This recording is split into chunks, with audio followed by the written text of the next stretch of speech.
सहारा इसलिए लेना पड़ता है कि उस लेवल पे उतरना पड़ता है। आएंगी चैन निकाल के घूमो बच्चों, रंगबाजी करो, लेकिन चैन बाहर निकाल के घूमने का और बाइक से रंगबाजी करने का हक सिर्फ उसी को है जो अपनी कमाई पे ये सब बनाया हो। दहेज की दौलत और बाप की कमाई पे अगर रंगबाजी किया तो आपने अपनी जवानी को गाली दी है।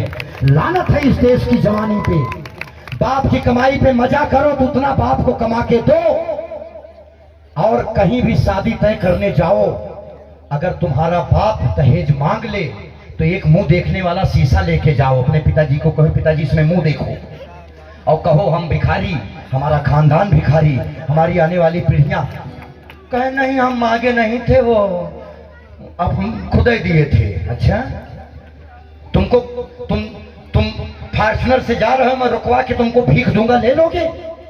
कौन ले लेगा समाज में भीख?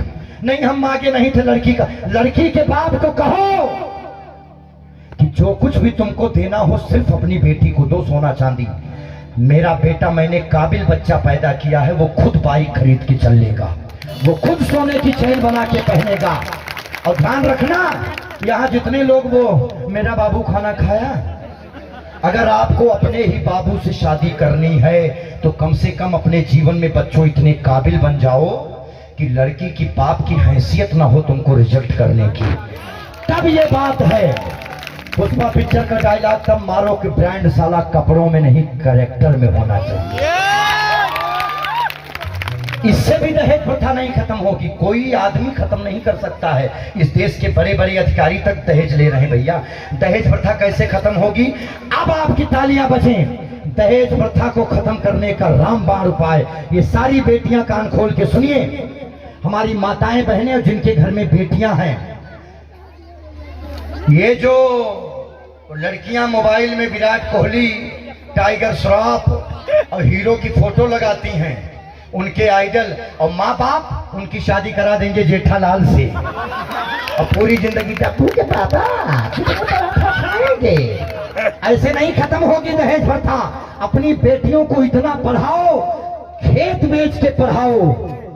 जितना दहेज में पैसा तुम सोचते हो ना कि बिटिया की शादी हो, उतने पैसे में बिटिया को पढ़ा के इतना लायक बना दो कि किसी भी बेटे के बाप की हैसियत ना हो तुम्हारे सामने बैठ के ये कहने की कि मुझे इतना दहेज चाहिए। कोई समाज में अगर आपकी बेटी काबिल होगी, पढ़ी लिखी होगी, अपने पैर पे खड़ी हो जाएगी जिस दिन, उस दिन आपसे दहेज मांगने की समाज में किसी की हैसियत नहीं पड़ेगी। दहेज प्रथा ऐसे खत्म होगी समाज में। बेटियों को लायक बनाइए, अपनी पैसा खर्चा करके उनको जिस दिन आपने लायक बनाया, साला किसी लौंडे के बाप की हैसियत क्या कि वो किसी लड़की के बाप के। सभी बेटियां कान खोल के सुन लें, माँ बाप से पैसा मांग के वो नाच वाला वीडियो बनाने से अच्छा थोड़ा पढ़ो लिखो, नहीं तो एक दिन तुम्हारे बाप की प्रॉपर्टी बिक जाएगी तुम्हारी शादी में। और अगर तुमने पढ़ लिख के काबिलियत अपनी साबित कर दी तो जब तुमको देखने आएंगे लड़के वाले, तुम्हारा बाप ऐसे बैठेगा और कहेगा हाँ बताइए।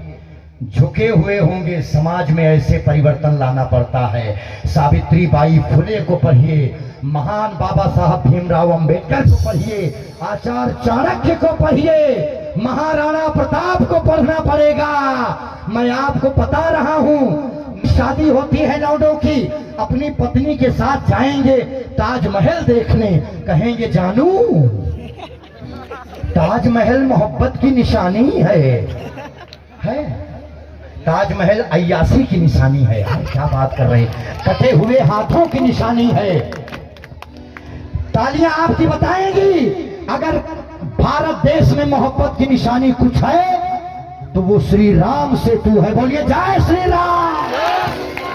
अपनी एक लौती पत्नी के लिए पानी पे पत्थर तैरा दिया। सवाल नंबर 2, किसी को याद